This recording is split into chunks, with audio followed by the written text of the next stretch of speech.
Wow, Stuart, I can see you really enjoyed the traditional Japanese sweets, wagashi, with your tea. Oh, yes, Paul.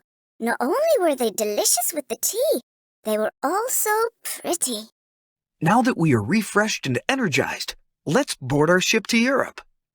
So, Paul, tell me, how did tea get to Europe? In the 16th century, the Portuguese priests and merchants discovered the taste of cha, tea, whilst in China. However, one had to wait until the early 17th century before tea was shipped to Europe by the Dutch East India Company. Evidently, the first place tea gained its fame was in The Hague in the Netherlands, before the drink was introduced to Germany, France, etc. Oh, the English afternoon tea is so famous that one would have thought that the English was the one introducing tea to Europe. No, Stuart, that is just a misconception. In fact, it was Queen Catherine de Braganza, King Charles II's wife from Portugal, who popularized tea drinking when she brought the habit to the English court.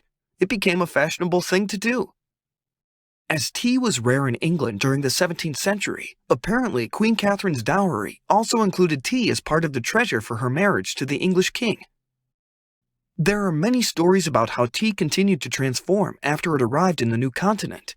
By late 17th century, tea trade was of the business for the British East India Company, and by the 18th century, tea became widely popular. Another big misconception on tea is about the so-called high tea.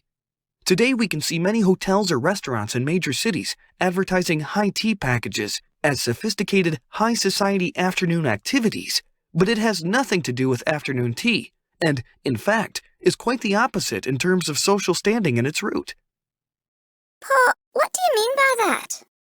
Well, Stuart, apparently it was the Duchess of Bedford who started the custom of afternoon tea gathering in England, because during Queen Victoria's time, there were essentially only two main meals, the mid-morning breakfast and a late evening dinner, so it was nice to have something in between, and it very quickly became a fashionable thing to do amongst the ladies of high society. In fact, the afternoon tea gathering was known as low tea because the ladies would enjoy their tea seated comfortably around a low table. At that time, the term high tea was used for a meal served to working-class men after they completed a hard day's work. One would take it either standing around a high table or sitting around the higher dining table. Normally, more hearty dishes such as pies and baked foods would be served instead of the dainty sandwiches and delicious scones and cakes. So, high is not high, and low is in fact high. Yes, Stuart. So now you know why you should not ask where you can go for high tea when you visit England. And if you really want to act like an English tea expert, then you may ask for a cream tea with only tea and scones for a light afternoon, or if you are in a mood for celebration, the royal tea with the additional glass of champagne for a happy occasion. Well, Paul, you are so good. Not only are you my dragon-slaying hero, you also know so much about the English afternoon tea. You are truly a Renaissance panda. Paul, you are making me feel like being a perfect English gentleman now. Fancy joining me for a royal tea? Sure, Stuart. My pleasure. Stay tuned there, my little friends. We shall come back with more stories about tea in the next section.